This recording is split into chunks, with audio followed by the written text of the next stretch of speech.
Second. All right. I think we are here. Hello, everybody. Come on in. Welcome. We had a little technical thing, but we ready. No, we ready. We ready. We got ready. So, ladies and gentlemen, welcome to the show. My name is Michael Dean.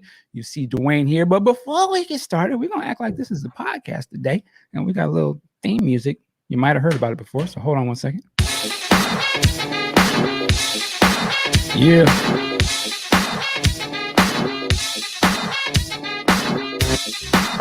All right, ladies and gentlemen, welcome back to Podcast Juice. My name is Michael Dean, and today you are here on the podcast on Prince. We're live today. Yes, we got a special guest, Duane. Duane, how are you, sir? I'm doing great. I'm doing really good. Actually, let me adjust this a little bit.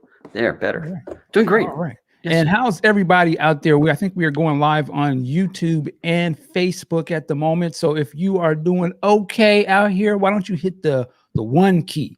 Let me see the one in the comments and just let us know you're out there. You can hear us okay before we continue. We're going to talk about Duane's new book coming up today. I'm sure you already know because the title said that, but I'm excited. I know Duane's excited. Yes. We'll talk a little bit about the book. Duane has allowed me to read the first chapter of the book. And what do you think? We're going to get into it. Okay. All right. But it's all good. Excited. You're the first person outside of this to read it. So okay. Very excited. Yeah, man. So, and then my phone is doing some funny stuff. So let me turn that off. All right. I see all the ones. So yes, y'all can hear us. Salute to you guys. Happy Sunday, wherever you are around the world. I hope you're doing okay. And listen, so what we're going to do is talk about the book today. We're going to have an opportunity to ask some questions to Duane. We'll open up the phone lines a little bit later. But, man, before we just get into all that, let's calm it down a little bit. Duane, man, how are you? How you feeling? I'm doing good. Just been, COVID. I have made sure I spent my time not working out and not cutting my hair. So I'm keeping up. But I've been busy and good. But I want to get this. I've been working on this book for a while. And just wrapping it up now, and I just figured it's time to tell everybody more about it. So I'm very excited. Very excited. Yes, and so we are here to talk about the title is Prince and the Parade and Sign of the Times Era Studio Sessions 1985 and 1986. And this is the second book. The first one dealt with the Purple Rain era studio sessions, but it also dealt with like the Times album, right? Yes, first one did. Yeah, the Time. Yeah. Yeah, there's the Time, Apollonia 6, part of Vanity stuff, the Purple Rain movie that was in the first book. So the second book picks up literally the same minute the first book ends. And the first book ends at December 31st, 1984. This one starts on January 1st, 1985. He's still on the Purple Rain tour, but the Purple Rain tour is winding down. And it's what went on during that time. Yes. And I just want to jump right into that because as the book starts, you're right. It's like 1985 Purple Rain tour. And what I found fascinating about it, and you've heard some of these stories before, but just the, I was saying the sort of relentless and maybe impatient sort of energy that Prince had to one, he wanted to create new music. And the way that I'm reading this first chapter is it's as if the tour was a problem for him because it was just the same thing every day. It's such a logistical thing to put on a big show like that and traveling around the country and all of this. And he wants to make new music. Like, how do you get into the studio? Where can I record? And then dealing with, I'm doing the same thing every day, or I'm doing that same show all the time. And it seemed like he was very frustrated. It seemed like he was frustrated with it. That's what I for the research for this, I interviewed probably about 48 to 50 people that worked with him. I'll go through the list in a little bit, but band members, all the Revolution, all of Apollonia 6, members of the family, members of the Time, engineers, singers, everybody around him. And they were talking about what it was like on this tour and how he just was toward the end of it, just thinking, I want to get this tour over. I'm done. I can only stay on the road for so long. He's doing the same thing every night. And if you're a fan of Prince, you understand he's always about what's next. And to be trapped in the Purple Rain tour, which to us is a lot of new music because the album had only been out about 5-6 months by this point. He wanted to have the next album out. He'd already made plans for that next album to come out in April. So he'd already basically moved on mentally. And he was already starting to play some of these songs in the tour.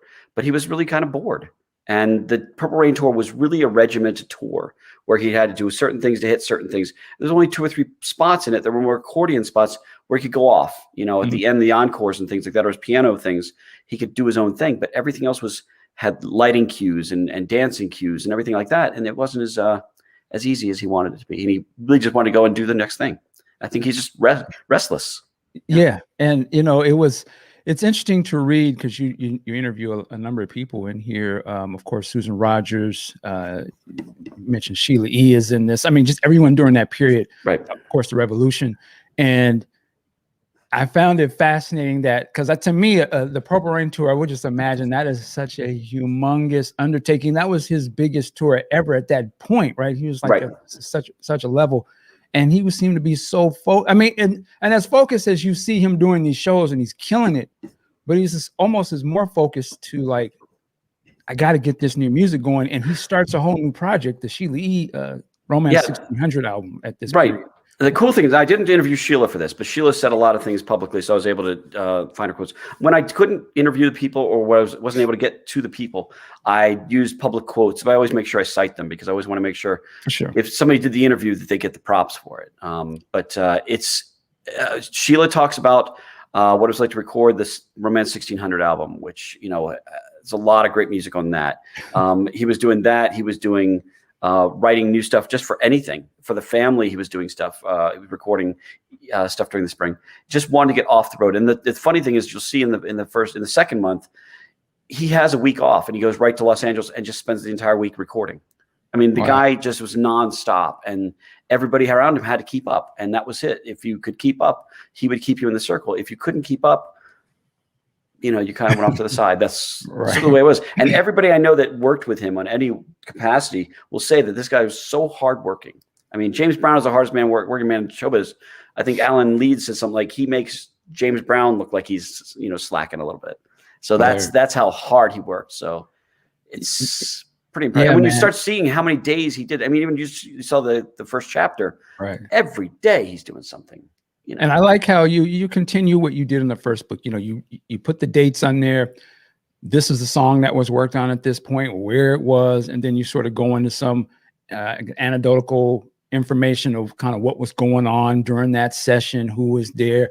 And I like the fact that even just this piece that I read, there's still a story there of course he's recording, but then there's, there's certain women coming through and sort of how did they affect some of the songs, if they did or didn't, and just his relationships with that, the band, his relationships with the engineers, Sheila's sort of comments. Go ahead. I'm just I don't want to, but yeah, but one of the things that's fun to me is finding the personal stories about this stuff. And sometimes you'll find out where a song was inspired by somebody he was dating, or somebody he liked, or an incident that happened that day. And the fun thing is his music is really kind of his diary. And you can kind of see where he was at different days from what he was doing. Maybe there's more upbeat things, he's in a good mood, or it's more depressing things because he's in a fight. The story of this book is really the story of Prince's romance with Susanna Melvoin in many ways, because she is they're engaged in part of the book, and literally the whole book goes through the songs that were inspired by each of these people, and everybody in the band has something too. Lisa and Bobby and everybody in the band talks about what it was like to do these things. And Prince recorded a lot on his own, but he was also inspired by the people around him. And you can see the different ways he recorded with different people. There's several songs where he's recording by himself in the studio, but somebody had the band over to his house and he's playing Power Fantastic or things like that. So I have them all talking about that stuff. And it's not just a book that's just about dates. If you've read the first book, it's almost exactly like the first book. I do think this is even a little bit better because I've kind of figured some of these things out. And now people are very open with the stories. And sometimes it's, it involves this. Let me read you the stuff that's covered in this book. Sure. I wrote this stuff down. Sign of the Times, Parade, Crystal Ball, Dream Factory, Madhouse, The Flesh, Jill Jones album, Parts of the Black album, Sheila's second and Sheila's third album, the last part of the Purple Rain tour, the Parade tour, Under the Cherry Moon movie, the breakup of the Revolution, breakup of the family, and a ton of unreleased music. And that's all in 2 years. Wow. That's the thing that kind of blows my mind is there's so much that happened in 2 years. And the end of the book, the last bit, is him recording the Sign of Times album. And what was involved with that, because it was breaking away from the revolution and recording the fall and doing Madhouse. And there's the thing.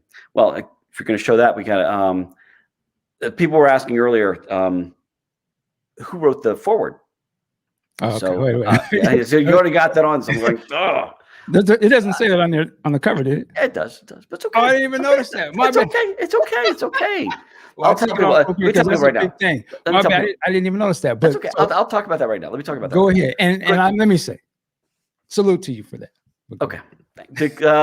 People were speculating on who the forward was, because the last time I had Questlove, who was unbelievable. Questlove is and still always be the Prince expert to me. He's just, the guy's so knowledgeable and a friendly guy, giving guy. I love the guy. And just he's amazing.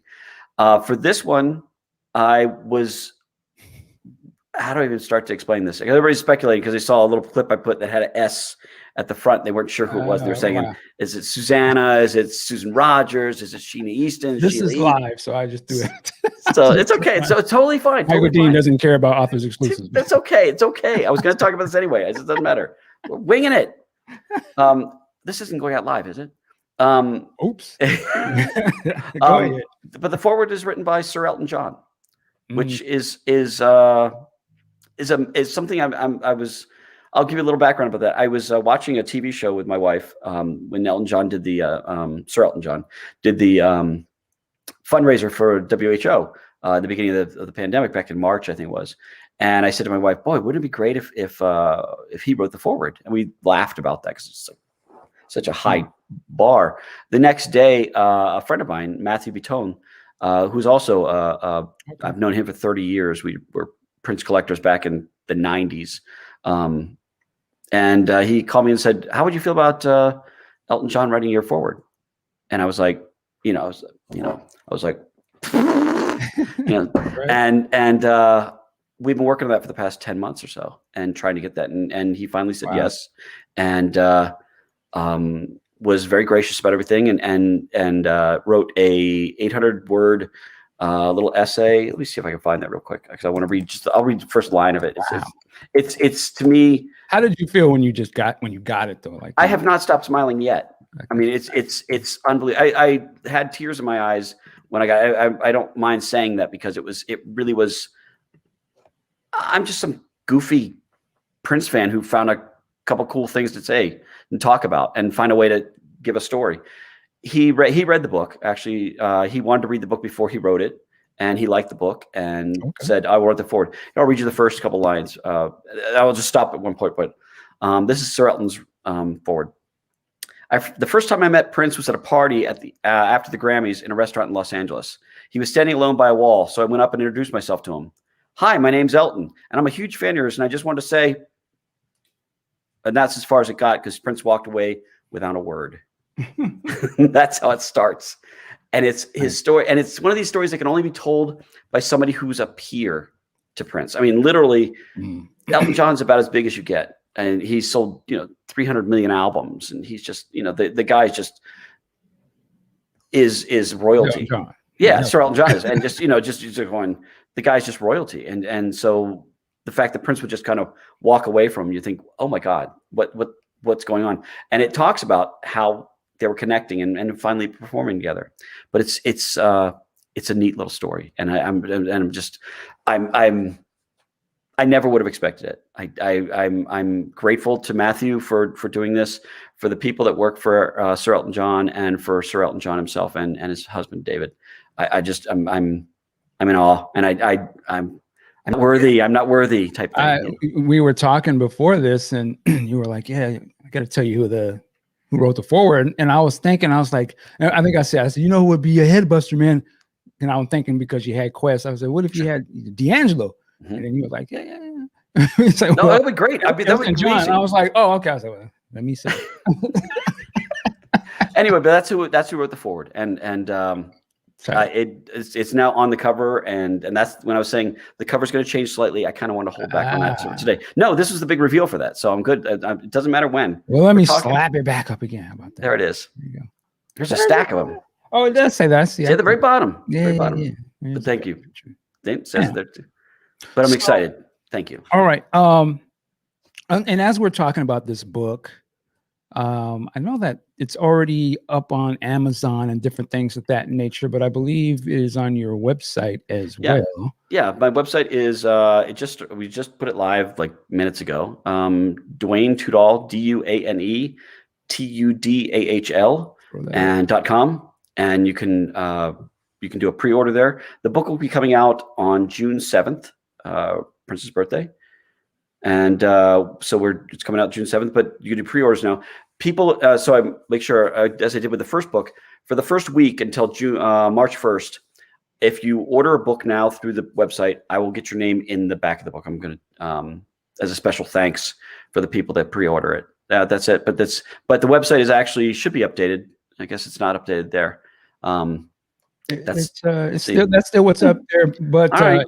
It will change eventually. Yeah, you want to make sure you're ordering the second book, and there'll be an orange thing there. So I don't know what's going on with there, but technology. There you are. Oh, we're going live. It's all good. That's okay. But if you can't get on there right now, it'll be on today. So it'll be on today, and then that's for domestic orders. International orders, I'll be starting probably tomorrow or the next day. I just want to make sure I get the price right for postage for everybody for the international thing. So if they order you, I'm sorry, you said if they order it, they can get an autographed copy. Yeah, well, this is if you pre-order it, I will sign all the copies that I do from my website. You can order from Amazon or the publisher, but if you do order through me, I will sign it. And there's a form that if you want me to personalize it, you click that form and I will personalize it for people. Like I'll say to Michael Dean, my best friend, something like that. So, but it's what I did before, and people seem to really enjoy that. I'm a collector of books that have signatures. I love that kind of stuff. It's fun to have a book with a signature on the shelf, and if somebody wants that, I'm happy to do that. So yeah. And I actually have I have one of the versions of your book here. But I was gonna say, not only did I have the hardcover somewhere, there's sort of the soft cover one. Mm-hmm. But I also have the audiobook. Is there going to be an audio version of this? I think there is. I'm hoping the same guy did it last time. He did a great job, and he's the same guy that did Morris Day's book. So yeah, so he's a nice voice, and the book's not really written for an audiobook thing because you got a lot of Studio One, blah blah blah blah blah. But it's still so if somebody wants to listen to it in their car, I'm happy to. The other thing that's fun is when people read these books, they often will listen to the music at the same time, and it talks about what date this music is. And so people can put up that song, put up Glamorous Life, put up, whatever song it is. And you saw from the list, there's a lot of stuff that's covered. I mean, the last book had about 200 something sessions. I think this one has about 50 more sessions. And on top of that, the last book was about 500 pages. This book is close to 700 pages. So it's meatier because it's more of a story to tell, and there's more information, and just it's mind-blowing how much detail people gave me for songs that I've never heard of before, things like that band members or engineers were talking about. I wanted to ask you about that. There was a song in this first chapter that I never heard. It was something about fries or something. Oh, fish fries. Fish fries in there. And so I'm curious. We're going to keep this about the book, but thank you. Are you able to hear these songs when you write about them, or are you just going off other people? If somebody has, sometimes I have to go by what other people say. That's all I have. If sometimes over the course of, I've been researching this for about 25 years because I did the first book, but I was also doing other books, gathering research along the way. And so I've had time at the Library of Congress. I've had time with pretty much every person that I've interviewed in some form, talked to them in detail about the songs. I've asked them questions about this. Sometimes tapes float around. back in the day. You know, there's a lot of things out there. But the Library of Congress was a big thing for me, just being able to hear things that might not have been out there. Going to the unions to find dates for when these things happened, because the unions will keep records of when, like, Eric Leeds worked, or different people in Minneapolis. There's 2 or 3 unions, so that's where information for that came from. I went to Sunset Sound, and they had all the work orders for the dates and stuff like this. And then I talked to other engineers who kept their track records of what they worked on. And a lot of them had good memories of these songs and stuff. And sometimes I was able to hear things, sometimes I wasn't. I have to discuss it according to what information I have. All right. Yeah. I mean, that just seems like a huge. I imagine the first book was a huge undertaking. When did you start on the second one? The day I delivered the first one. Okay. Yeah. But I was working on this. I mean, I was compiling all this stuff for his entire career. I happened to be able to, for the first book, focus on those years and really focus hard. Second book, I did that, but I've been working on this pretty diligently for at least 3 years. Yeah, so it isn't just a quarantine thing. It was, you know, it's a thing I've been working on for a while. What do you got here? Question? Yeah, so shout out to Shane. Says, I have the hardcover of the first book, but would love to hear it on Audible, but it's not available in the UK for some reason. I assume that's some sort of licensing things. Yeah, I don't know. Unfortunately, I'm sorry. I don't know that one. I know we love the UK, so I don't know. What and we're going to start taking some questions here, Please, but please. and also wanted to ask what's been the response for you for the first book, and was it what you thought it would be? When I came up with the first book, I thought this is going to open doors I don't expect. And I was in a dark room and you don't know what door is going to open up.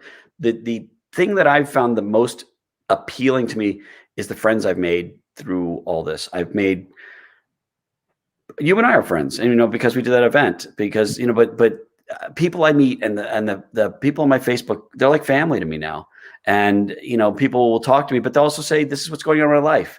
And you start to realize when somebody's sick or hurting, that just kind of communicate with people, and it really kind of paid off during the quarantine, because we were like going, I kind of still have contact with these people.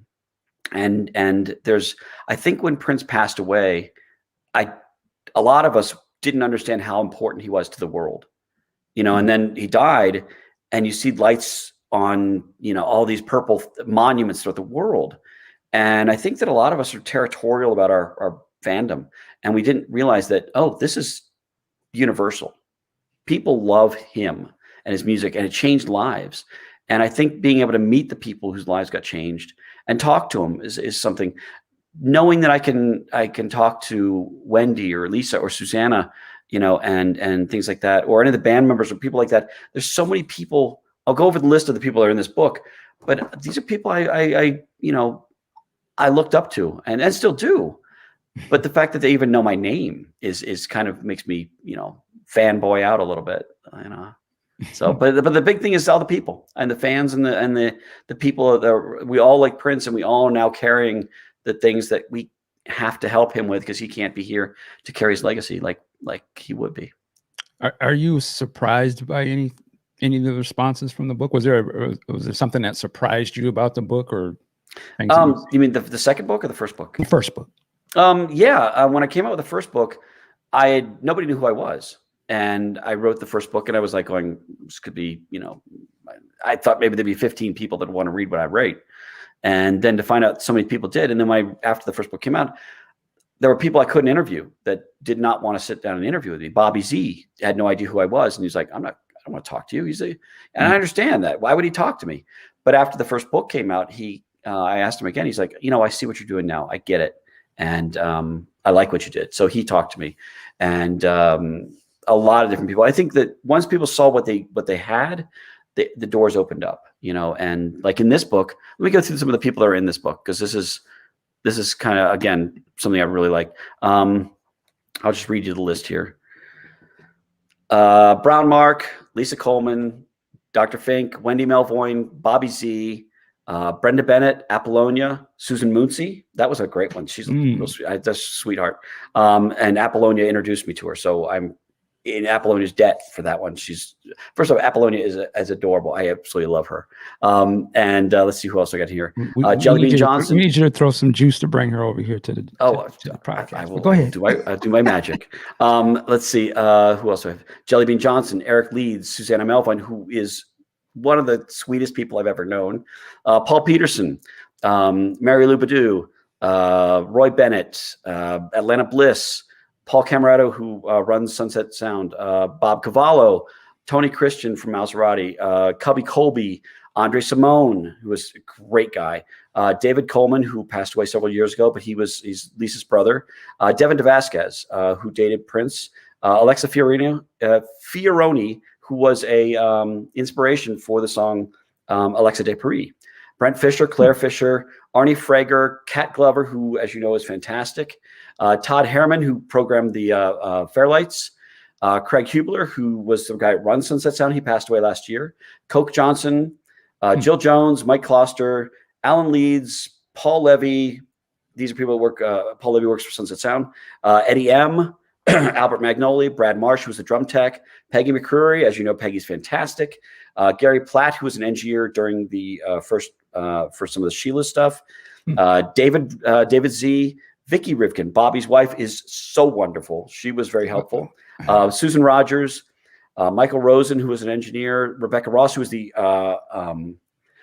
editor for Under the Cherry Moon, Wally Safford, Levi Caesar, Stephen Shelton, Michael Soltis, and Norbert Stachel, who played saxophone for Sheila. And I think there's probably maybe some other people, but that's the bulk of it. That's a big list. Now, I'm sorry. And you said these are people that you... These are people I interviewed personally. Yes, Perfect. yes. Got it. I had other ones that I got quotes from through Alan Freed, who had interviewed several people. Pierre Nilsson.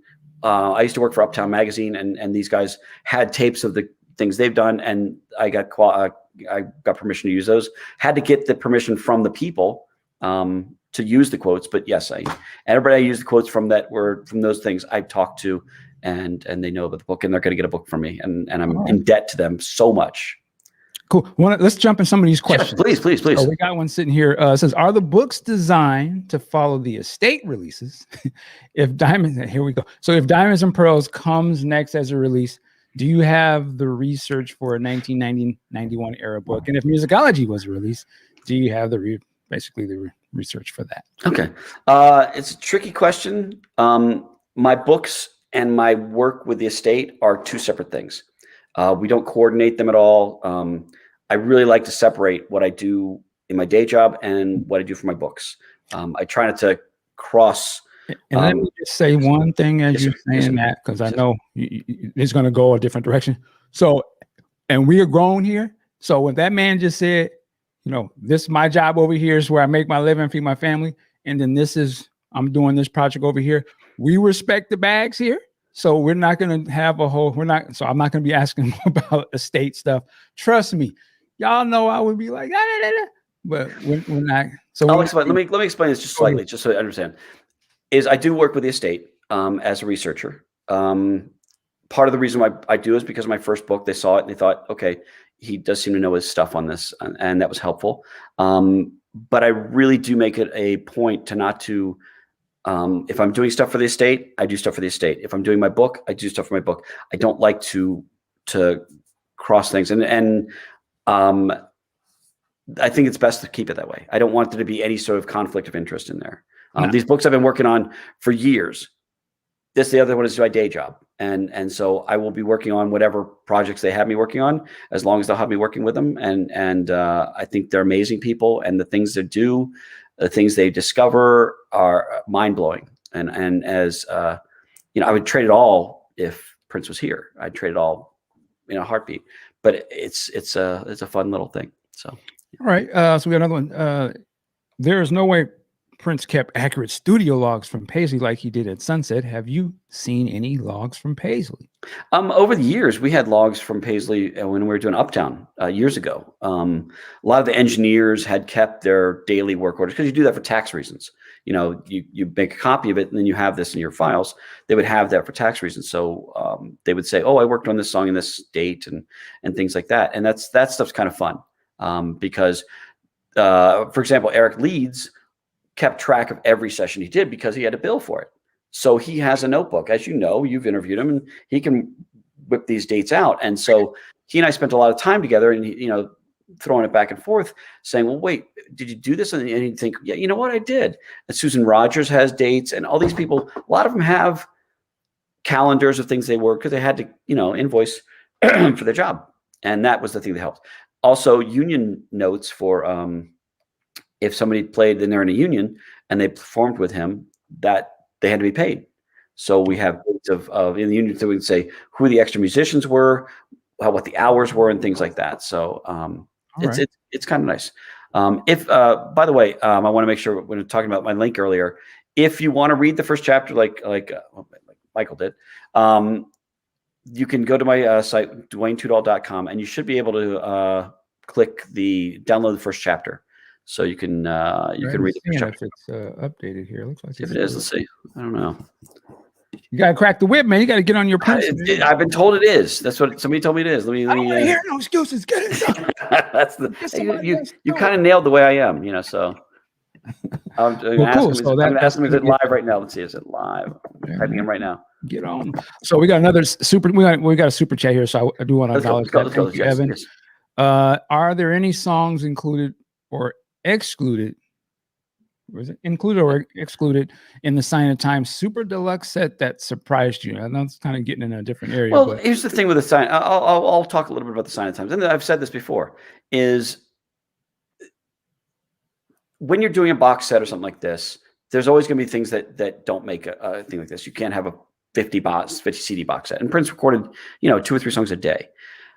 But there's always going to be this isn't. The Sign of Times box set is not the only thing that the estate's ever going to come out with. So there's going to be things that will come out on eventually, probably on future releases. This is the goodness. And you ain't too far gone to see that yet. There you go. That's all you got to see.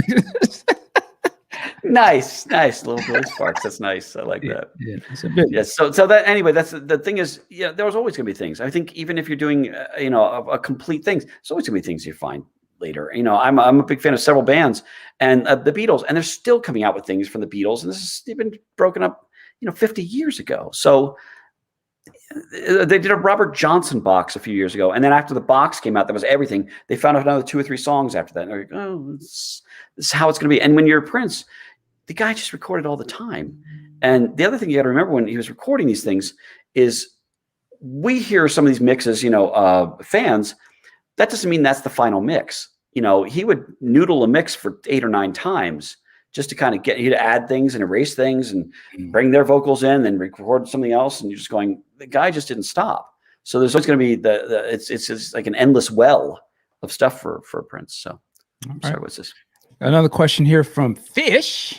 Fish. Did you notice in your interviews that those he worked with less on few sessions remembered more about the session than those he worked with a lot? Well, I understand what you're saying is probably the people that were there for 2 or 3 days and that's it have a more vivid memory because that's all they do. And the other people, I would agree to a certain extent, but there's another part of that is like Susan Rogers has a phenomenal memory. And she remembers, but she's also said she doesn't remember certain things because you're working 15, 18, 20 hours a day, 4 hours of sleep. You can only take so much in. But she, when we were talking about things, the cool thing is sometimes I talk to Susan or Peggy McCreary or somebody else, and I'd say, well, this is the information I have. And they go, oh, wait, that may be right. And they kind of reassess what they were saying, not changing their story, but going, you know what? Now that I look at that date might be more accurate because I remember it was my birthday or something like that. And that stuff helps. But yeah, sometimes people that were there a little bit, they have something. But the cool thing is the people that were there for the long periods, they remember the patterns and they can see like, this is when we worked on this for a chunk here. When I talked to Jill Jones, she would talk about, we did this here. Then he wouldn't talk to me for a month. Then we did this here. And that kind of stuff is interesting too, because the story is being told of her time with him and their, how the music that she recorded with him was influenced by her or what they were doing. All right. And real quick, I saw somebody call and I lost it, but certainly call in if you want to ask him a question too. We're definitely taking a call. So jump into this question from Grant.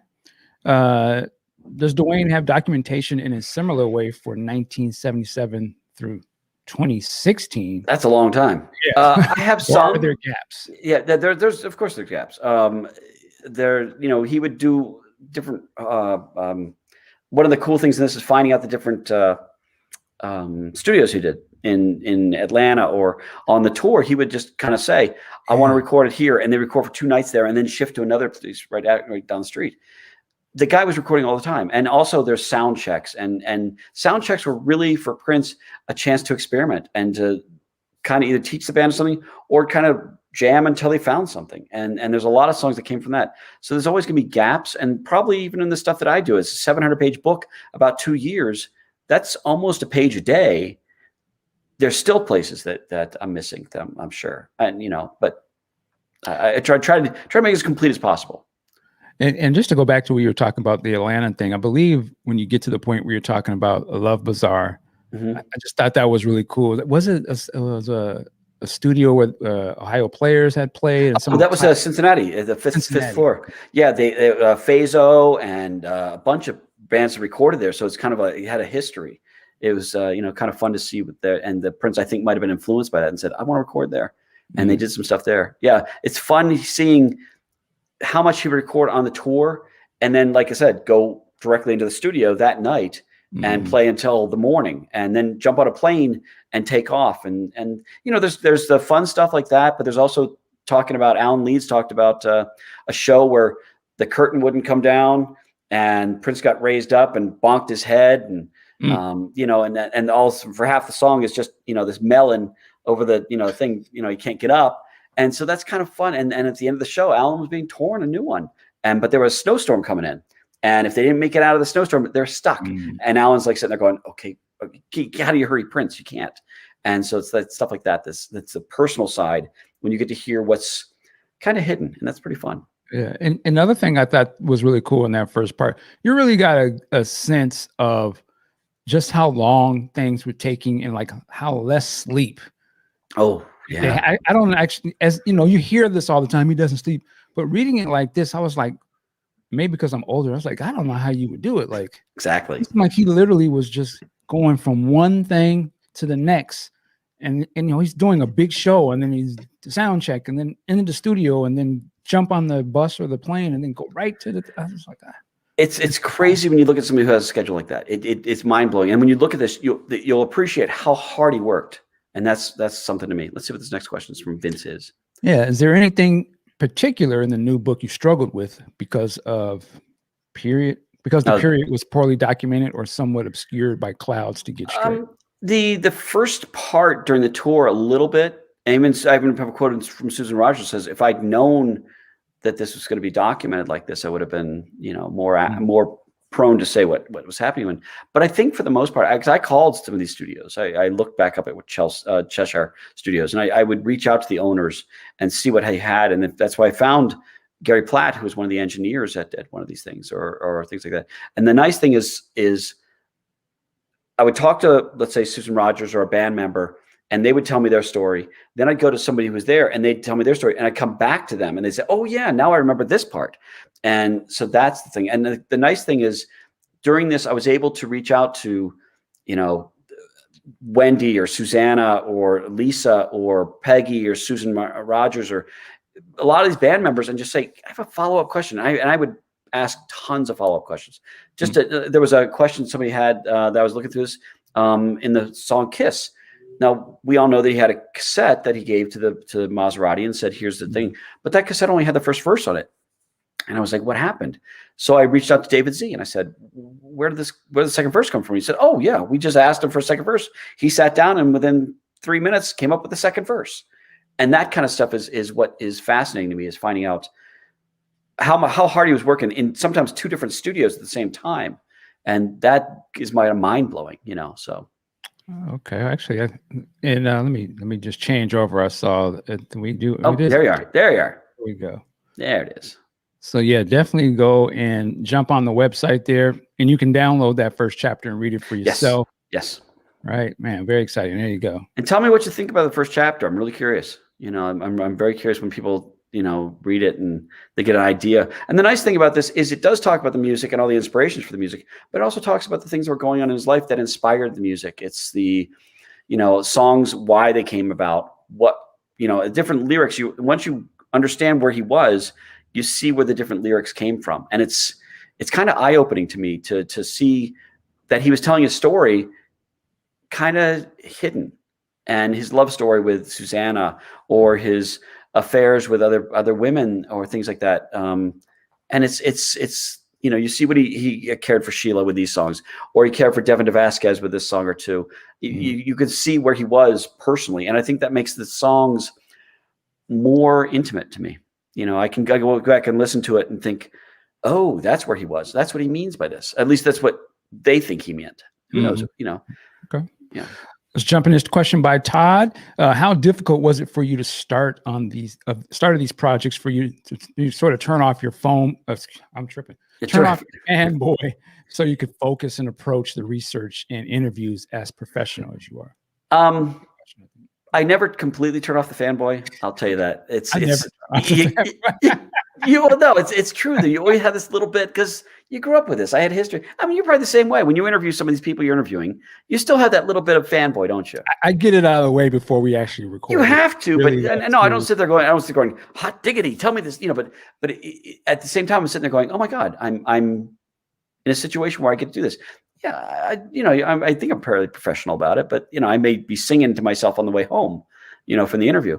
But you kind of, I go into it as a researcher, and that's what I do. I go into this thinking I want to tell the story, and I want to tell the story that is Prince's story. And so I asked the people to help me tell his story. Susan Rogers said something a while back: is all these people should tell their stories because we're never going to get Prince back, but they're putting little pieces.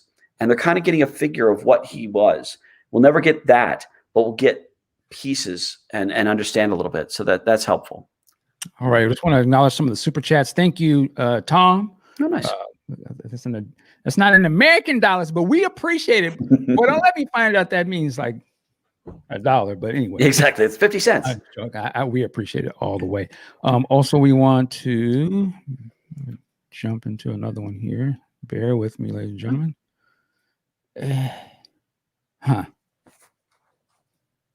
Call in. Well, there's one from Vault, and it was a super chat. Says, "Hey, Duane, as we know, the Sign of the Times had a long development, Dream Factory, Camille, etc.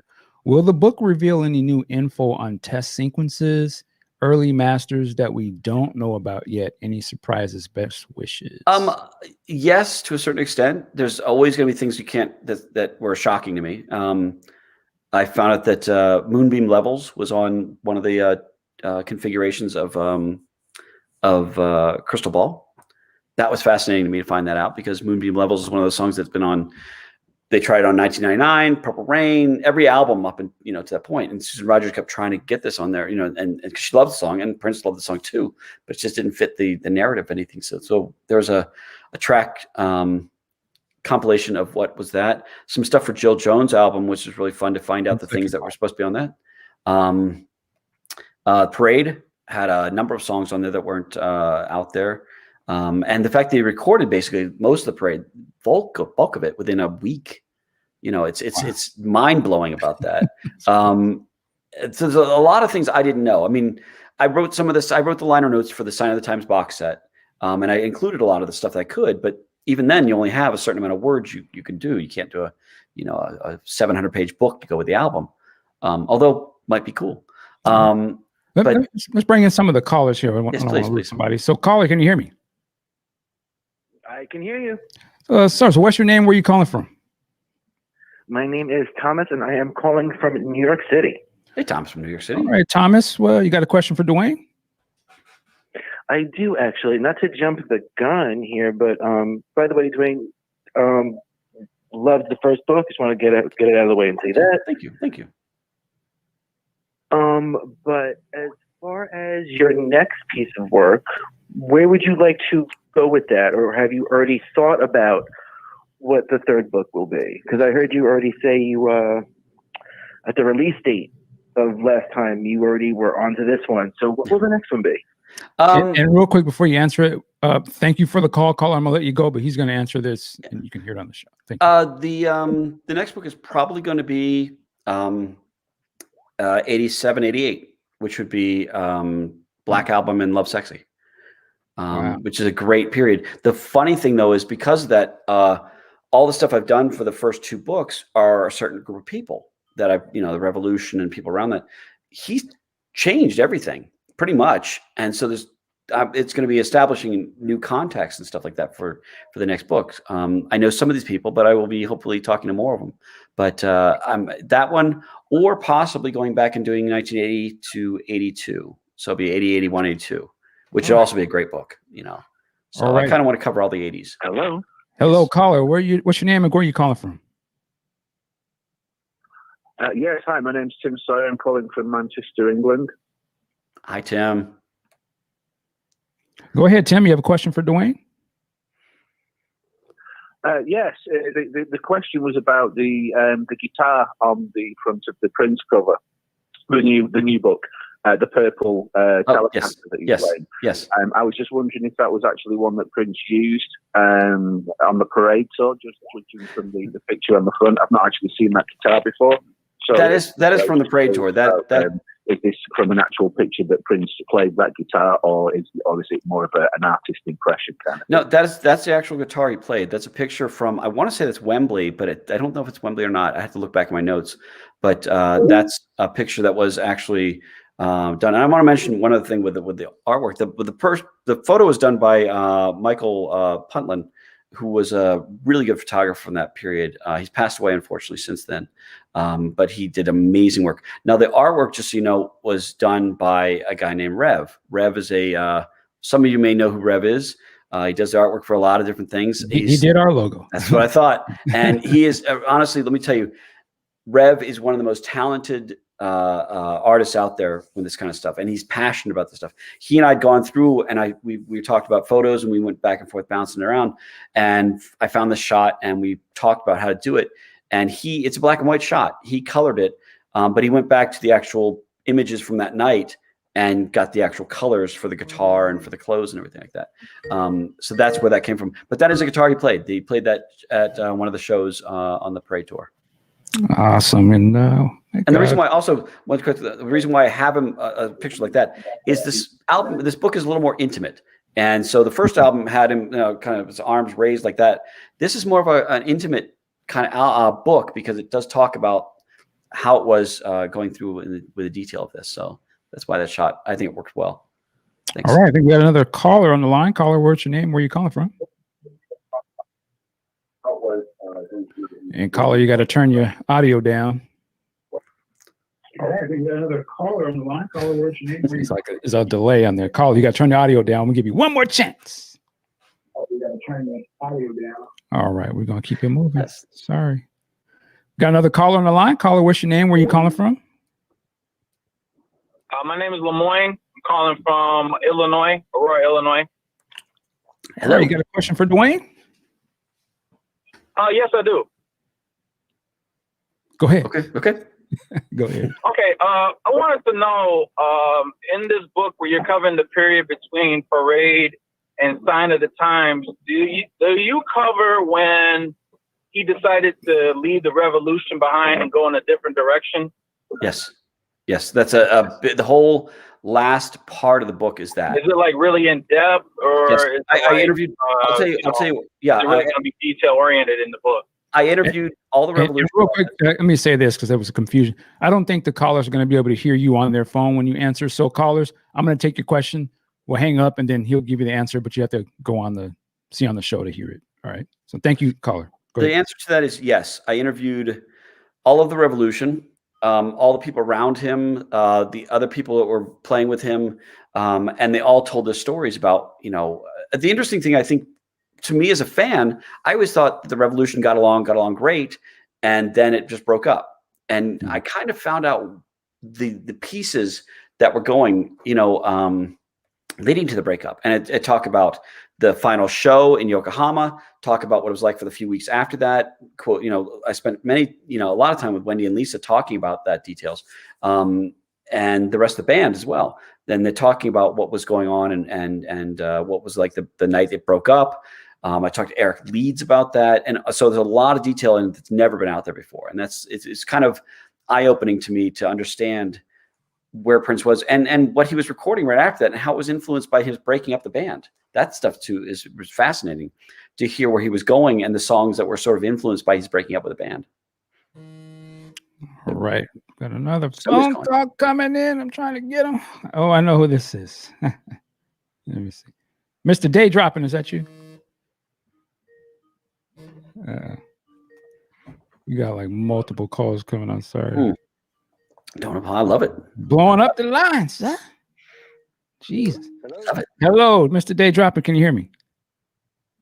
Yeah, I can hear you, man. All right. You got a question for Duane?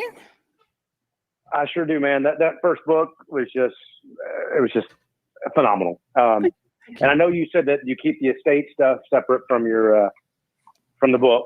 Yes. But my question is, have you ever had to leave something out due to any pressure from the estate? The estate's never pressured me about anything. We have an agreement though that if that my job is my job and my book is my book, and I don't, I'm privy to certain things, but I can't put them in the book if it's something that is exclusive to the vault. I don't even question that. That's my day job, and they hire me to do that. They don't hire me to write a book. My book is a separate thing, but they knew my books were coming before because I'd written the book before I got hired.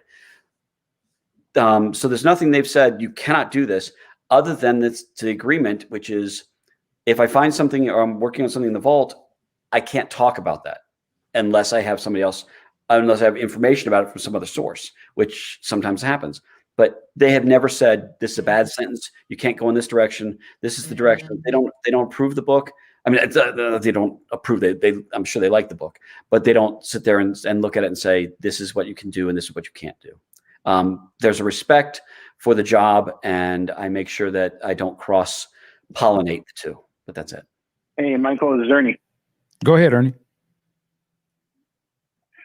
Yeah. Hey, am I on right now? Yes, you are. No, so tell us something that you wouldn't. Yes, you are on. Oh. All 300 of us can hear you, so go ahead. Oh, okay. All right. Well, this is really quick for Mr. Tudahl. I first of all, I want to give appreciation to the books, and I think that they're awesome. And well, I'm saying books as if I read the second one, but I already know it's going to be great. So, as a appreciator of music from its inception to the writing and everything that goes along with it, I love being a fly on the wall and seeing all the little tidbits and secrets that go through it. Here's a question for you, though. In putting together these books, you said earlier that some people you were not able to get a hold of, and you had to go by quotes that they had said in other sources.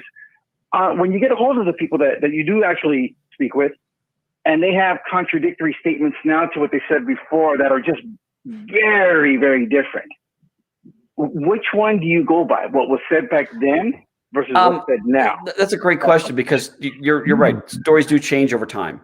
I try to do. There's several things I got to factor in. First off, quotes that are made when Prince was alive are often self-filtered. They're not going to say something too, that could be upsetting to Prince. So they kind of would they were kind of on they were kind of playing in a smaller playground. They're a little more open now and things like this. And sometimes basically what I try to do is I try to get things like that are correlated. But if I can't, there's sometimes things that I'm going. There's sometimes things that people say that how do I explain this? That are opened up because they're finally talking now. I forget where I was going. I was going somewhere and I got lost. What was the question? Where am I? Is it basically, are there any contradictory statements? Yes. Oh, that's what I was going to say. When I do have contradictory statements, I'll put them in there. I'll say in the first book, I even said that there was a part where Sheila was saying something and Jesse Johnson was saying something. And I'm like, okay, this contradicts what I found, but they were there and I wasn't. So I want to make sure their voice is heard. So it's not, and I'll let people decide. Even in the new book, there's several things where I'm going, I'm not sure. This could have been on this date or this date. If I don't know for sure, I'll tell you. And I'll sometimes say likely, or probably, because I don't want to make a knowledge claim unless I have pretty definitive information about it. And you know what? I know what's going to happen is when people read the book, they're going to find things that they're going to say, you know what, here's some additional information. I'll be like, oh, good point. I know it's not flawless, but at the same time, I'm putting as much research into it as possible. And I try to let the story be told by the quotes from the people who were there, as opposed to my, goofy voice. I'd rather have them talking and telling their story, and I just kind of guide it a little bit. So that's, All right, let's try to get some more callers in here. Caller, you on the line? What's your name? Where are you calling from? Is it me? Yes, sir. You. Oh yeah, this is Nick from Denver. Nick, What's up, Nick? Hi, Nick. Right down the street. Hey, what's up, man? How you doing? I'm doing great. And I'd like to say hello to Mr. Duane Tudahl as well. How you doing? Doing Yeah. great. Thank you. Thank you. You got a question? Got a quick question for you. As far as Prince's musical instruments and his recording at the time, do you know if you were given any information as far as what equipment and music instruments he was using around that time during that era? Some of it's in the book. The Fairlight or the DX7, things like that. I put whatever I could find in the book. I don't have the guitars specifically that he was using. It's okay. Making a cocktail there or something like that? They're trying to talk to you, man. Oh, okay. Go on. But I don't put the guitars necessarily in there, but I do, whenever I have information about him going through a Leslie to make the sound bigger, or, the different keyboards, things like that. I try to put as much of that information in there when I have it. That's where that comes from. So there's some in there. I'm always open to hearing more. I've had fans of Prince reach out to me and say, I know he was using this here because of this. And I'm like, oh, and I'll go back and listen to the patch of the DX7 and go, oh, that is accurate. And so that's kind of fun to do too. All right. Thank you for the caller. And remember, what we're going to do is just, have you ask your question, then I will hang up on you. I'm not doing it to be rude, just trying to open it up for the next person, but Duane will answer the question in the show. I think we got another call on the line. Caller, what's your name? Where are you calling from? Yes, this is Kadre from Houston. What's up, Mike? What's happening? What's happening? How you doing, Duane? I'm doing great. I just wanted to pop in and say great job on the liner notes for the Sign of the Times Super Deluxe Edition. I'm still reading the book part of it. It's such a hefty. It's a big package, thing, but a great package. So yeah, it's not a good. I love that album. I love the collection. It's not only my favorite Prince album; it's my favorite album. Period. Okay. So yeah, so thank you so much. All right, thank you, Dre. Thanks for calling in, man. Appreciate it. Yes, sir. Thank you, Mike, for everything. Thank y'all. Thank you so much. All right. Peace. All right. Area code 406. You are on the line. What's your name? Where are you calling from? Hello, Michael. Is this who I think it is? This Chris? This is Chris. It sounds like Chris. What's going on? Chris Johnson. How you doing, sir? How you doing? Yes, Chris Johnson of the Purple Knights podcast. How you doing? You're doing good, man. You got a question for Duane? Yes. Duane, I was wondering, for your future books, do you plan on covering any of the era from around 2013 to 2016? For later years? And before you answer that, again, I don't think they can hear you, Duane, on their phone. So, Chris, thank you for calling in, sir. Keep doing that podcast, okay? Let me just tell you that right now. Thank you. And we're going to holler at you later, all right? All right. Sounds good. Please. Go ahead. First off, Chris is a friend of mine as well. Chris is great.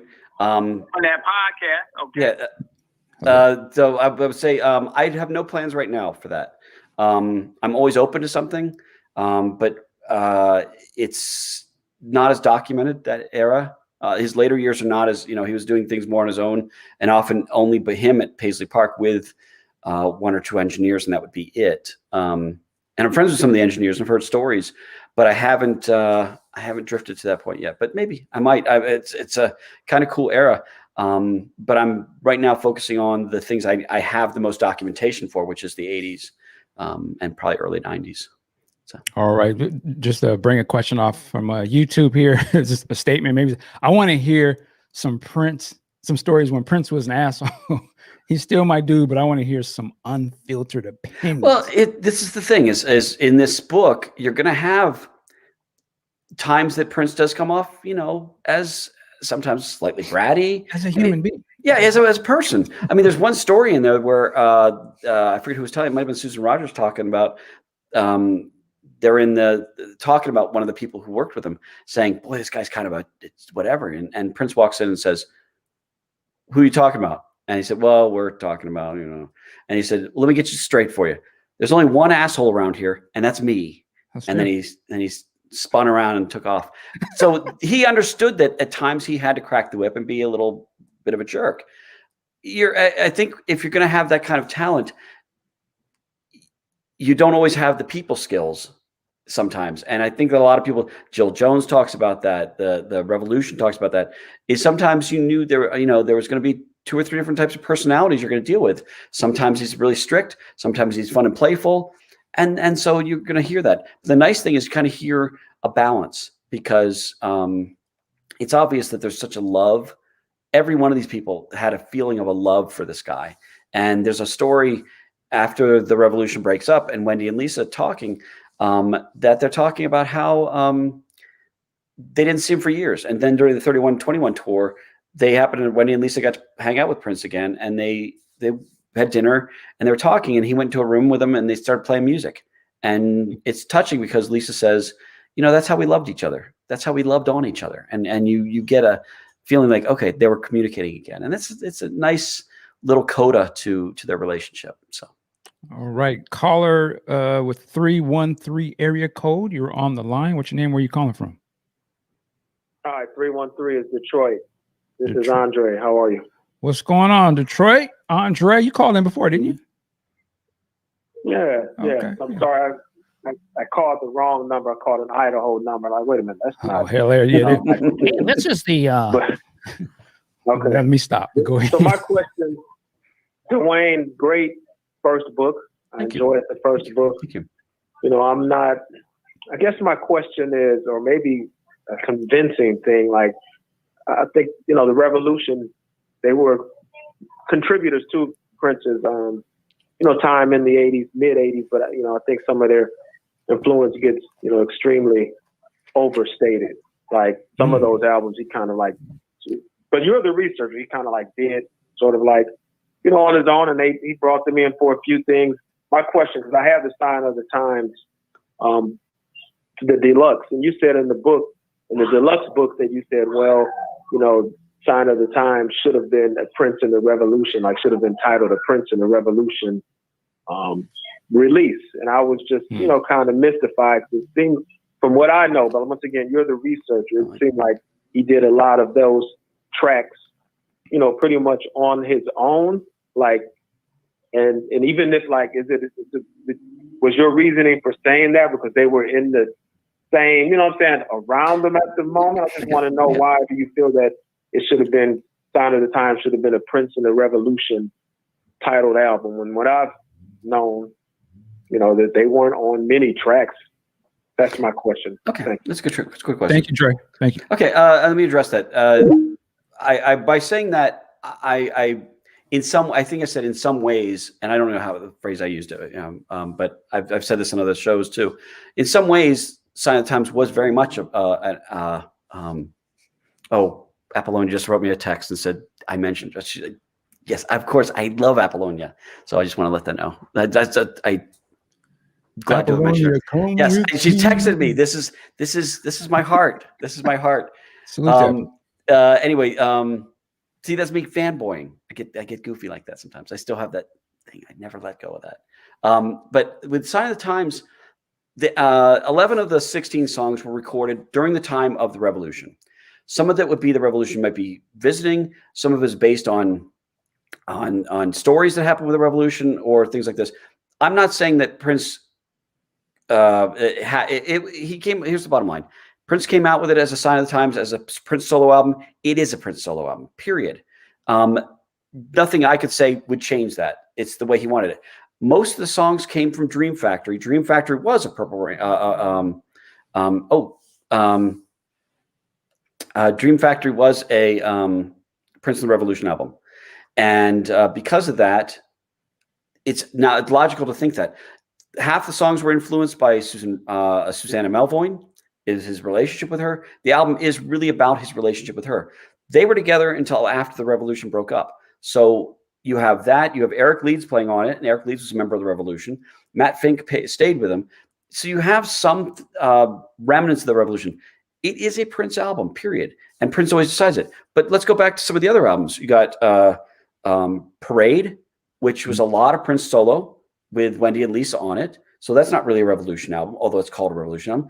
Around the World a Day, about half the songs were Prince solo things, you know, and he'd bring other players in. So this is sort of how he went. If he decided, even Purple Rain was a Prince and the Revolution album, but about half the songs, Beautiful Ones, When Doves Cry, were solo Prince songs. So it was up to him to decide whether or not this would be this or would it be that.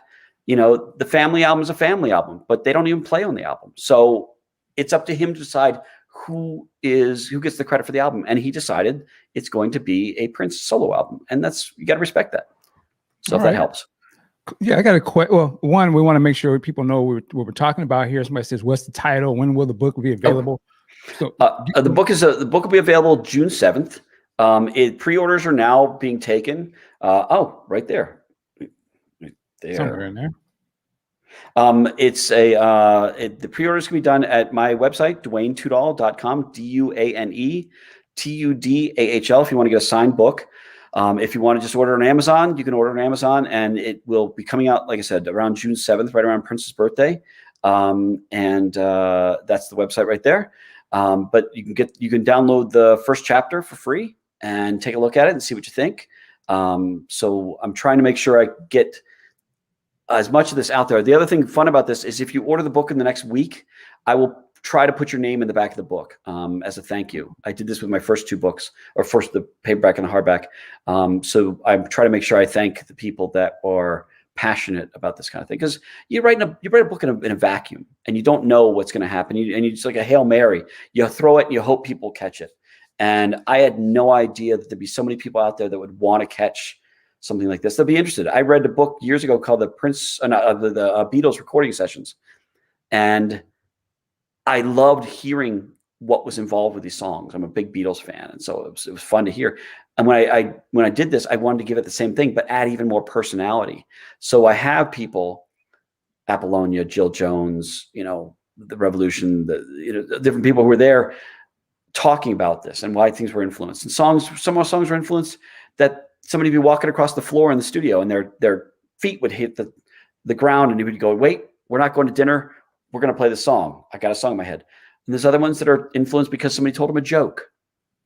And that's, you know, it's like the guy was putting out music like crazy. In the first book, in the beginning of 1984, he did stuff for the Revolution, for Purple Rain, for Around the World a Day, for the Family, for Apollonia's album, for Jill Jones, stuff, all this stuff in a few months.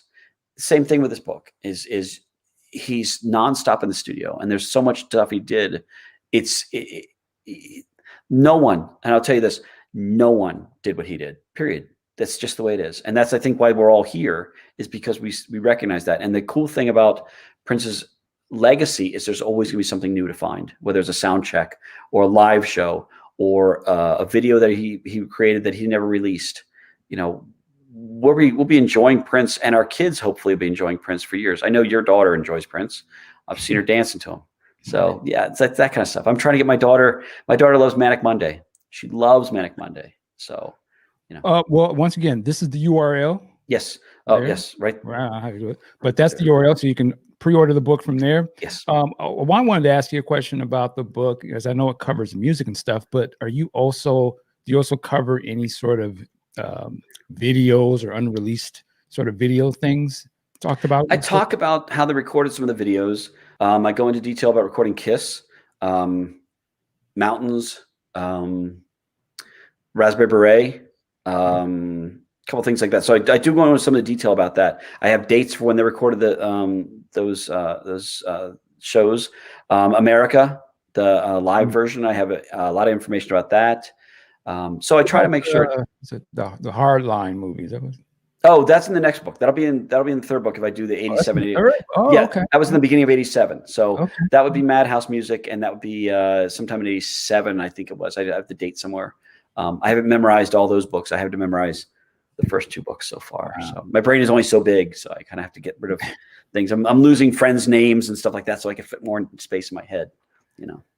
Important dates and stuff. Okay, and we want to wrap it up a little bit, but just again, I'm very curious, like from your perspective, why do you make these books? It's a basic question, but I just want to 2 things. The quick answer to Kat right there. Yes, there is a lot more detail into Wally.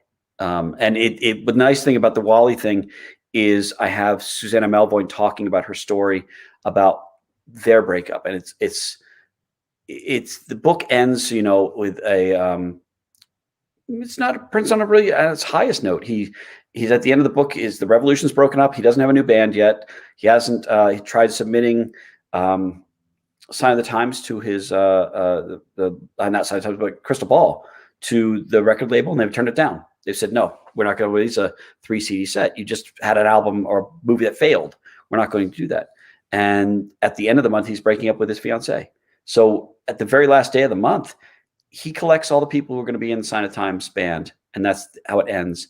But my wife said when she read, my wife read the book, and she was crying in the last few pages.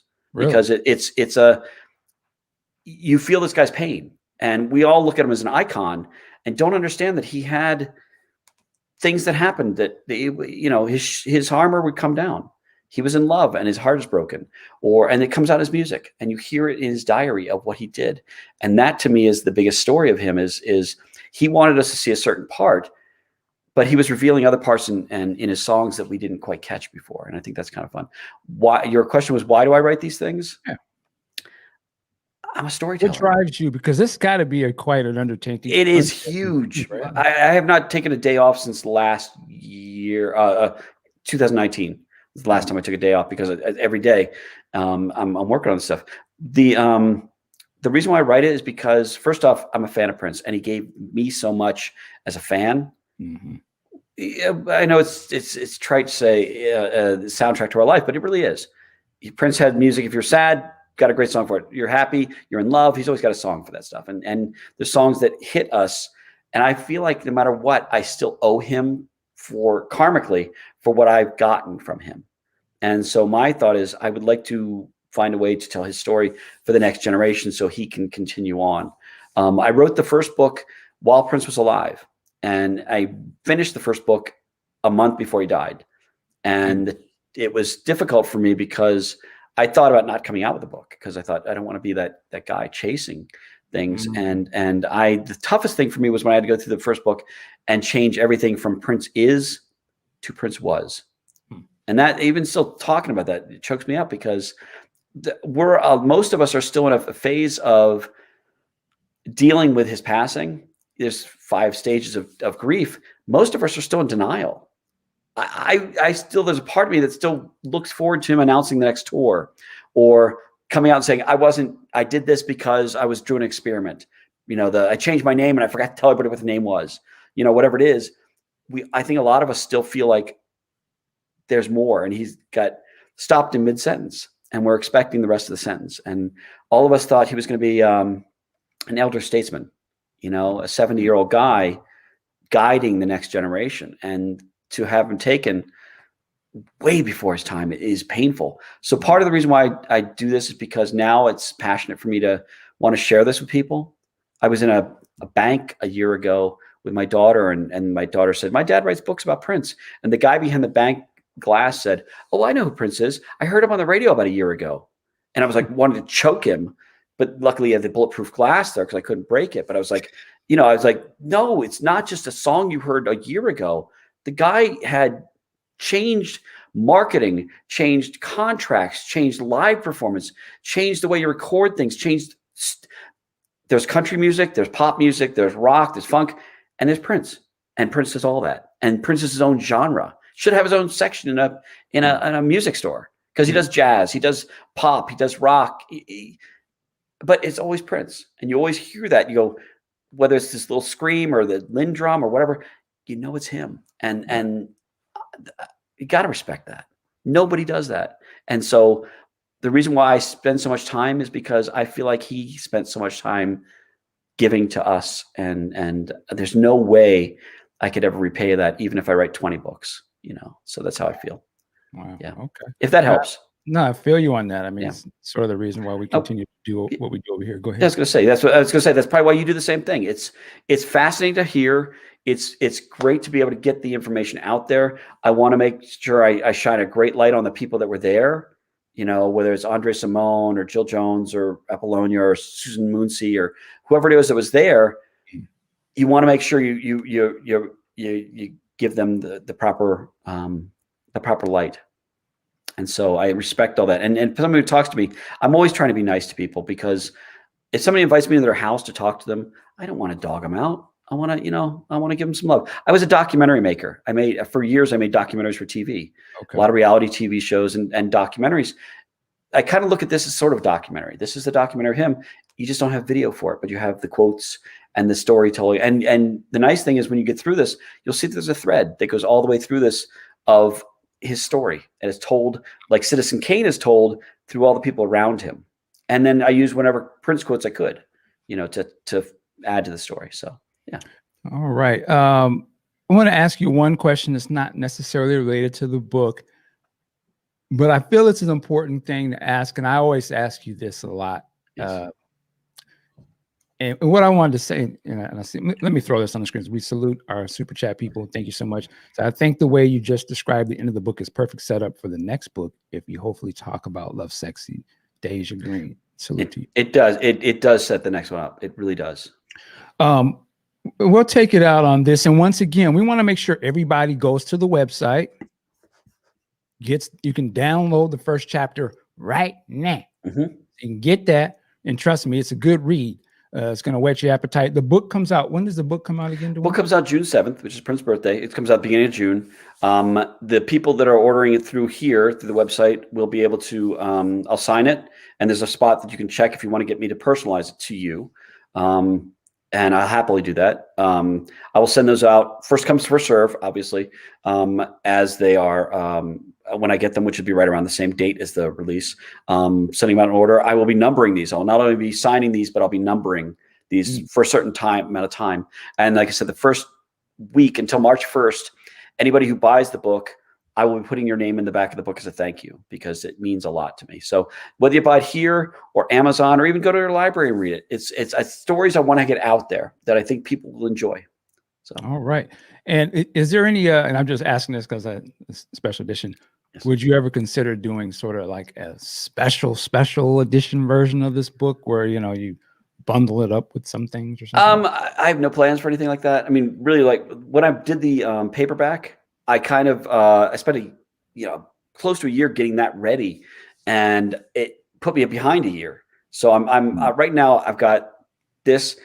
When I come out with a paperback of this, I don't know if I'm going to be putting anything extra. I may, if there's additional information that kind of corrects things, maybe tweaks things or adjust things. Yeah, but I'm not going to expand it. I don't think. I may put a chapter in it from the next book if I have it. Maybe put a couple pages from the next book. But I think that this book is going to be different than the first book, because I don't expect to open this up. But I'll tell you right now, this is 700 pages. And it's 225,000 words, almost 250,000 words in this book. And it was 250,000. I had to cut out 25,000 words because the publisher's like, you're going to throw somebody's back out with this, and we're going to get a lawsuit. It's a big book. And so I had to tonight, baby. Yeah. So I had to reel it back in. I have no plans of doing that. Would it be cool though, if down the road, if with my, whatever books I had to make a super deluxe set, but I have no plans of that. I mean, something to consider, I would say. I will put that. I'll mention that to my wife, and she'll give me a few more days to work on things. Mention that to the boss. Yes, exactly. She probably wants to see me once in a while. Somebody asked me what's next for me. I said I'd probably take a nap, maybe have lunch with the family, something like that. So, all right. So the last thing we'll end it on this, because I'm not gonna let you walk out of here. Do me a favor. One thing. Let's do me a favor. I've got the book right here. Yep. I want to try something else. Let me open up the book. Let me put you up here. Give me a page number. Give me a page number. One through 600. So in the chat, put a page number in the chat. I think he's going to pull something from that page. Yeah, number. somebody. I can't see the chat. So just somebody give me a page number. I'm going to see what. I'm looking for a page number. But yeah, just give me a page number, because I'll tell you what's on that page, if you're curious. If you're not. Real quick, I know there's a delay. So okay, here we go. 319. Everybody's saying. Oh, good one. 319. Let's see. Let me pull that one up. Let's see what I got. 319. 319. 319. Let's see. What gets talked about on 319?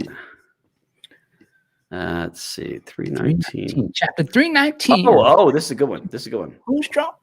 319 is at least the way it's formatted now. We're formatting it again. So this is where it's formatted right now. It's March 1st, 1986. Can I Play With You just came back from Miles Davis. They're working on a mix of For Love for Jill Jones, Living Doll for Jill Jones, and Jill Jones' album is compiled on that album on that day. It's Sunset Sound, Studio 3, 12 noon to 1 a.m. And so that's what year was this again? That's 1986. So this is March 1st, 1986. So that's what's going on there. And I talked to Alan Leeds, a bunch and I was also editing some of. They're still editing Under the Cherry Moon. So that's where they are with this one. So right now. So yeah, I want to make sure. I'm going to try to do this whenever I can. If somebody has a question, give me a page number and I will tell you what's on that page in the format it is. It's kind of fun. Like, let's do another one. Let's do another one. 225. 225. Oh, that's a good one. Let's see. 225. Let's see where we are in that one. 225. Hold on for 1 second. Give me a second here. 233. So he's pulling a random page out of the book with and he's going to read it. 225. Oh, okay. This one is just at the end of September. Holly Rock was released. So this isn't a studio thing, but this is just talking about Holly Rock by Sheila E. was released. But the day before, I'll look at what was done the day before. Screams of Passion edit was being done at Sunset Sound. And the day after, just so you know, is October 1985. Basically said he's working on Under the Cherry Moon movie, and they're the editor's talking about the stakes for the film could not be higher. She says he was in a great mood as far as I could see. He never had any failures at that point, so he was pretty high on everything he was doing in his life, and he had carte blanche, so it was fun. So that's where they are in that point here. Wow. So it's kind of fun. Do one more. Okay. Let's see what somebody says. We'll go with Lisa Williams. She says $4.99. $4.99. Ooh, that's a good one. $4.99. Let's see. Give me 1 second to get down there. How much is that teriyaki? $4.99. Well, that's me cheap. $4.99. Let me stop. I might be acting stupid. $4.99. Cancel. Let's see. Exactly. Let's see. 500. $4.99. Oh, this is a good one. He was tracking Rescue Me. It's a remake he did of a song, and mixed Baby Go-Go at Sunset Sound Studio 3. Let's see what he talks about with Rescue Me. Today's session started at 1:30 in the afternoon. Prince planned to work on a cover of Rescue Me, a song written by Raynard Minor and performed by Fontella Bass. The original track contained drums from Earth, Wind & Fire's Maurice White, and the backing track by Minnie Riperton. That was the original track. But what happened with that, I'll tell you a little bit background of that story, is Prince wanted to do the song. And he said, I don't remember exactly how it goes. Send somebody up to Tower Records to get a copy of that. And so while they're doing that, he was doing some other stuff. They bring it back, and he's like playing. He recorded a cover version of that he wanted to give to Dolly Parton to record. Wow. So there's all these different things like that. And this is during a week that he was doing a lot of country things too. He actually worked with another country artist that same week. So it's kind of, this is the wide range of Prince that you never know where he's going to come from. So yeah, that's a fun one. Yeah, I'm ready for this book. I'm ready. Yeah, so it's you get the idea. Any place you go in the book, any place you dip, is going to be something fun that you didn't know, and the revelations and things like that people shared, and the stories and the intimate parts are just the reasons why he did songs. To me, make the song better. Somebody said before that after they read something like this, they hear the song again for the first time. Like all of a sudden you understand why he was saying certain words or certain lyrics. and you said, "Oh my God, that's a diss song." I had no idea he was down on this person. He's throwing shade on this person. And somebody else said to me, "You knew Prince cared for you when he did do a song that mentioned you, in good or bad, whether he's upset at you or whatever. He had something that." That he was touched, and so he did that. So I go into detail about Dream Factory, which is a big diss on St. Paul. But then St. Paul, I think I quoted from your show, said he knew that he was going to do this, and he went to the show and he had a great time with it. He got T-shirts made up, that said about St. Paul Punk of the Month. So that's fun stuff. I love that stuff. All right. Well, once again, please go to DuaneTudahl.com. Get your pre-order of the book. Book's coming out on Prince's birthday this year. And very excited. 700 pages of encyclopedia of the funk and the rock and everything in between. Foreword by Sir Elton John. Sir Elton John. And again, thank you to Matthew Butone for helping me with that. I will never be able to repay that. That was unbelievable. It's the having even Sir Elton John having me on his radar is mind blowing. The fact that he actually wrote a really profound foreword for it is just the best. Awesome. So, yeah. Last thing. Yes, sir. Yes, you wanted to ask me something. You mentioned earlier that you work for the state. Beautiful. I can't hear you. It's static going on. Sorry. But what I was, the thing now I can see you because we talk sometimes. We're not asking you to delve into information, but I'm asking you to talk about your emotions of it, how you feel about it and what it means to you. I guess the importance of what you're involved in, from you as a fan, right? What does that feel for you like? Because I can only imagine you're hearing different things and researching and all that good stuff. But I imagine, do you understand the weight of that and just like, man, this is the body of work, and I actually get to, help get this together and go through it and catalog and things of that nature. I mean, how does that make you feel? Well, unfortunately, we're out of time. Your question was too long, and now we've hit 90 minutes, and I've got to go. He's on his wall. Shout out to him. It's insanely humbling. I mean, to know that an entire guy's work is when you see what he's done, it's mind blowing. Obviously, I can't talk about certain things, sure. But what I can tell you is on an emotional level, it never leaves me. Every day, I realize the profound statement that he made to everything we've done, and the amount of artistic work that he not only went for but achieved.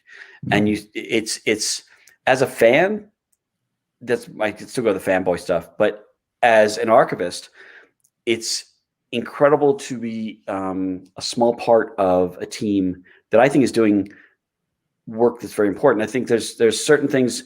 It's something I learned a while back, and I've said this before, but there's certain jobs that feed your family, and there's certain jobs that feed your soul. And I feel like I've gotten something here that feeds my soul, that I feel like this is important. This is a kid gloves covering somebody's statement about life and how important being an artist is, and the sacrifices the guy did to be this. He never had the family that a lot of us have, never had that kind of vacation stuff that a lot of us have, never could take his Prince mask off because, and I cover this in the book, he's always Prince because of us. And we benefit from that. So my job, I'm constantly humbled and constantly grateful to Prince for all that he gave. And you see how much he gave, and it's mind-blowing. And the fact that the 1999 release with the super deluxe thing was just incredible. As a fan, I was just giddy about that. And the Sign of the Times release, just look at this and go, unbelievable the amount of work this guy did. And I think that the interesting thing is all the stuff he did in his life is scratching the surface about what is there for us to eventually hear and experience. And I think that the next generation is going to benefit from all the things that he did ahead of time. He laid the groundwork down for everything coming, and I hope that people see that everything's done with respect and love and like I said, respect is the big thing. It's not just what would Prince want; it's what would Prince demand. The kind of quality and the kind of dedication to his voice and his commitment and the things that he did, and getting the voices of the people around him to add to his story just makes it that much better. But myself, there's not a day I'm not feeling blown away by what I'm able to do and what I've been lucky and fortunate and blessed enough to be able to do. So thank you. Awesome. Yeah. All right, man. Thank you for that. Thank you for coming on. Thank you for actually sharing the book and every announcements today with us here. Really, it's exciting. Exciting. Yeah, man. Please reach out to me on Facebook if you have any. If you want to say hi, join the Facebook group. It's a big family. We all talk about everything. And hopefully, once you read the first chapter, let me know what you think. Seriously, I love to know what people think. So it's always fun. Right. So thank you. All right, ladies and gentlemen, before we get up out of here, we want to thank everybody who has joined us around the world today. Part of this live broadcast. It means a lot for you to share your time with us. Listen, here in the States, Texas is going through it. We want to make sure we shout out everybody out in Texas. We're praying for them. Shout out to my Auntie Carolyn, my family out there, Rachel, everyone out there who's going through it. We here with you. Anything we can do, we're here for you in spirit and love and just all that, but you're not alone. So we just want to shout everybody out in Texas. Listen, tell us what you need. Tell us what you need. There you go. Yeah. And we're open for that. Listen, we're about to get up out of here. It was just a great time. I had a great time. Thank you, Duane. Always fun, Michael. Sir. This is great. And work it like a job. We're going to see y'all the next time. Peace.